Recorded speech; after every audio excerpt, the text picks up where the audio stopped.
সোমবারের মিনি ব্লগে আমার সকল বন্ধুদের সুস্বাগতম। তো সোমবারে যতটা পারি ঘটনাটা বন্ধুদের সঙ্গে শেয়ার করার চেষ্টা করলাম। তো তার আগে আমি বন্ধুদেরকে একটা মজার ধাঁধা বলবো।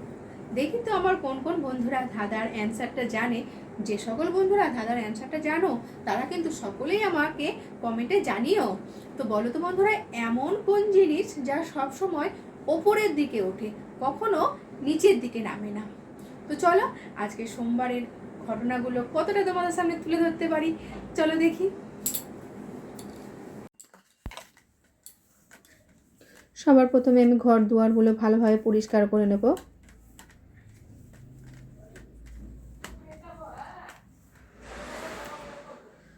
এবার কতগুলো জামা কাপড় জমেছিল, সেই জামা কাপড়গুলো আমি ওয়াশিং মেশিনে কাচতে দিয়ে দিলাম।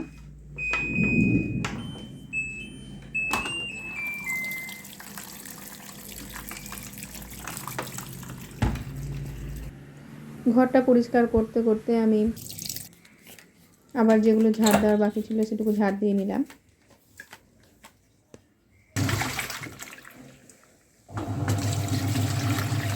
এদিকে ওয়াশিং মেশিনে জামা কাপড়গুলো কাচা দিয়ে দিচ্ছি।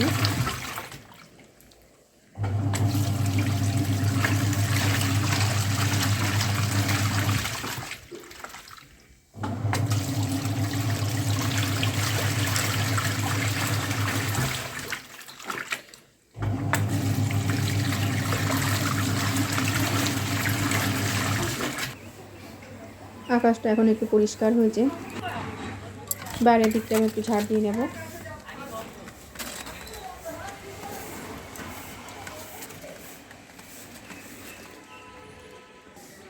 সকাল থেকে যেহেতু বৃষ্টি হয়েছে সেহেতু ছাদে জল জমেছে নাকি দেখার জন্য আমি উপরে উঠে গেলাম ছাদে। আর গাছের গোড়াগুলোতেও জল জমে থাকলে পরে সেই জলগুলোকে ভালোভাবে বের করে দেওয়ার চেষ্টা করবো, কিন্তু দেখছি তাই প্রত্যেকটা গাছের গোড়া আমি দেখে নিচ্ছি।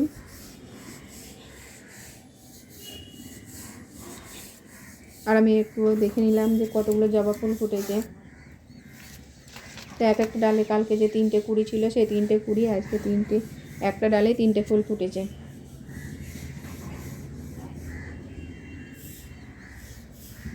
এদিকে পেয়ারা গাছের গোড়াতেও জল জমেনি।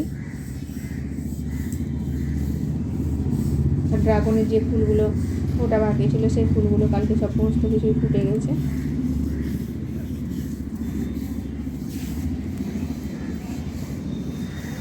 এই আকাশ পরিষ্কার, এই আকাশ আবার মেঘলা করে আসলো। পাখিগুলো যে যার বাড়ির দিকে রওনা দিচ্ছে বাসাতে।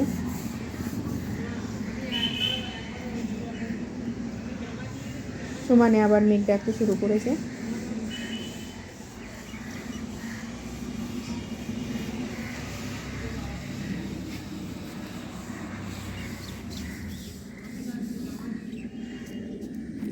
গোলাপ গাছের গোড়াগুলো দেখে নিলাম জল জমেছে কিনা না।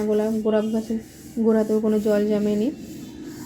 জল জমলে পরে গাছের গোড়াগুলো নষ্ট হয়ে যায়, নষ্ট হয়ে গেলে পরে গাছের গোড়াগুলো পচে যাবে, পচে গেলে পরে সেখান থেকে গাছগুলো প্রায় মরে যায়।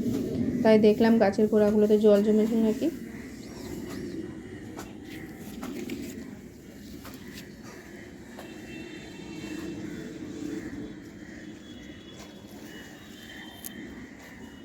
বকফুল গাছের গোড়াতেও জল জমেনি।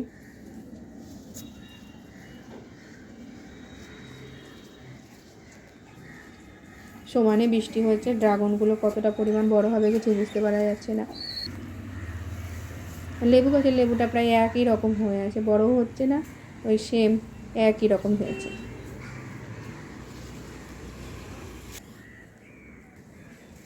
সিম গাছগুলো একটু বড় হয়েছে। আর শাকগুলো যেগুলো তুলেছিলাম সেখান থেকে আবার নতুন শাক বেরিয়েছে। পেঁপেগুলো একটু বড় হয়েছে।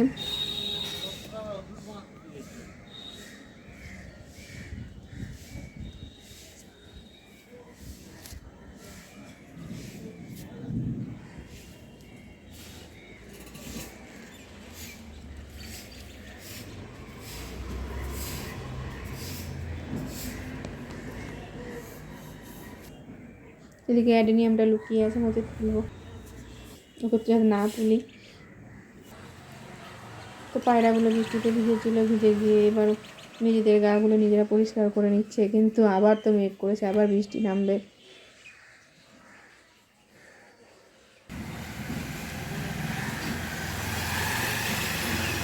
আমি এবার নিচের দিকে চলে আসলাম। এবার বাদ বাকি যে কাজগুলো আছে সেই কাজগুলো করে নেওয়ার পরে আমি স্নান করে নেব। করে নিয়ে আমি পুজোর ফুল তুলতে আবার উপরে উঠতে হবে আমার ছাদে। স্নান আমার হয়ে গেছে, এবার আমি পুজোর ফুল তোলার জন্য আবার উপরে উঠে গেলাম। এবার ফুলগুলো আমি একে একে তুলে নেব। আজকে তো লাল জবা অনেকগুলোই ফুটেছে, সব লাল জবাগুলোই তুলে নেব। এটা লক্ষ্মী জবা।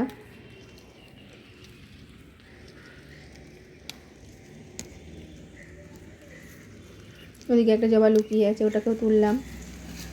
কারণ জবা ফুল না তুললে পরে নষ্ট হয়ে যায়, পরের দিনকে ঝরে পড়ে যায়, এই জন্য তুলতেই হয়।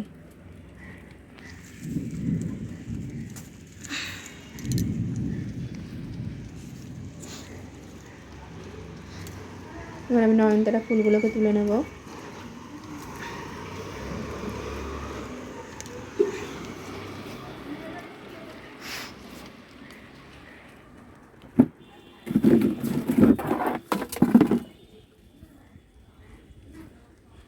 আমি চন্দন জবাটাও তুলব।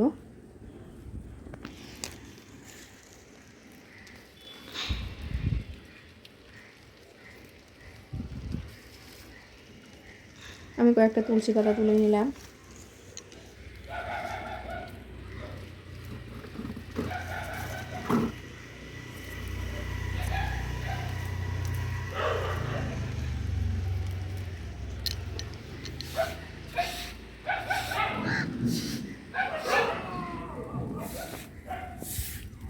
এই দূরে গোলাপি জবা ভাবছিলাম তুলব না, কিন্তু তাও তুলে নিলাম। তার কারণ হলো এমনিতে বৃষ্টি হচ্ছে, নষ্ট হয়ে যাবে।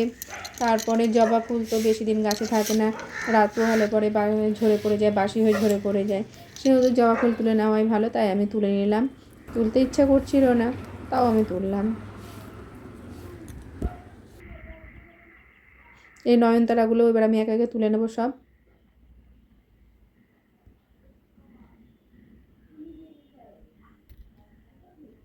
ফুল প্রায় আমার তোলা হয়ে গেছে। আবার আমি নিচের দিকে চলে আসলাম। আমি যে এই ফুলগুলো আজকে তুলেছি, দিয়ে আমি পুজোটা সেরে নিলাম। এবার কাঁচা কমপ্লিট হয়ে গেছে ওয়াশিং মেশিনের। এবার আমি করে নিলাম জামা কাপড়গুলো, এবার বের করে নেব। কিন্তু এদিকে বৃষ্টি হচ্ছে, কোথায় মেলবো? বাইরে তো মেলা যাবে না। দেখো বৃষ্টি হয়েছে, সমানে বৃষ্টি পড়ে যাচ্ছে, তাই আমি ঘরের ভিতরেই মেলে দেবো। এই ঠাকুর ঘরের যে সিঁড়ি আছে সেই সিঁড়িতে রেলিংয়ে আমি জামা কাপড়গুলো মেলে দেবো। কারণ ওটা ওয়াশিং মেশিনে প্রায় অর্ধেকটা শুকনো হয়ে গেছে, একটুখানি মেলে দিলে পরে শুকিয়ে যাবে, তাই আমি এটা মেলে দিলাম। এবার আমি রান্নাঘরে চলে আসলাম। আমি রান্না করব। তো আমি রান্না করব আজকে মাছ। তো মাছ রান্না করার জন্য মাছগুলোকে ভালো করে নুন হলুদ মাখিয়ে ভেজে নিলাম। এদিকে একটা ডিম সেদ্ধ বসিয়ে দিয়েছি, মাছের জন্য মশলাটা কষিয়ে নিয়ে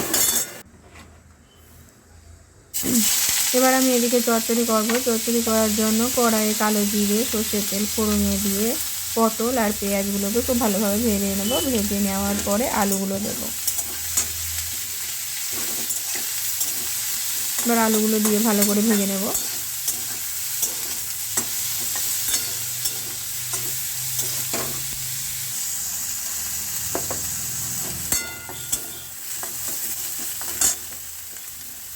পটল আর পেঁয়াজটা ভালোভাবে ভাজা হয়ে গেছে, বা আলুগুলো দিয়ে খুব ভালো করে লাল লাল করে ভেজে নেব।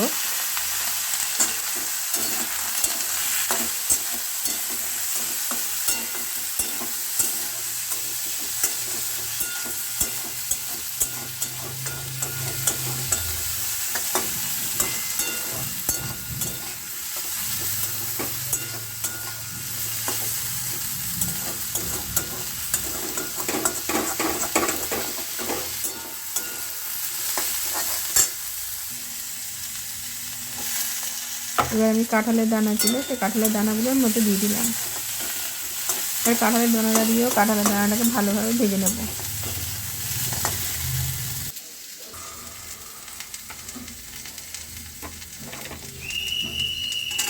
এবার ডাটাগুলো দিয়ে ভালো করে নাড়িয়ে নেব।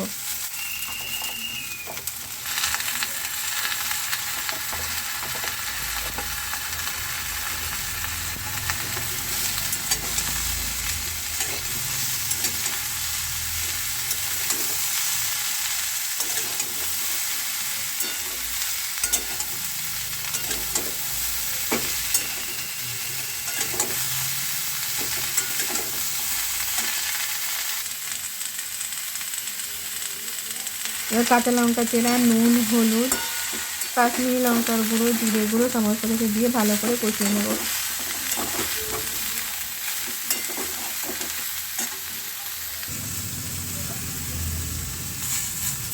কষানোর পরে ডাঁটাগুলো সেদ্ধ করার জন্য প্রয়োজন মতো জল দেবো, জল দিয়ে ভালো করে সেদ্ধ বসিয়ে দেবো। এদিকে কিছুটা শাক এসেছিলো, আমি শাক কিনে নিলাম। এখানে আমি কিনেছি 2 হাঁটি কলমি শাক আর 1 হাঁটি মিষ্টি হেলেঞ্চার শাক বা ছেঁচি শাক। এদিকে অ্যাকোয়াগার্ডটা খারাপ হয়ে গেছে, ওই জন্য জলটা কিনে নিলাম।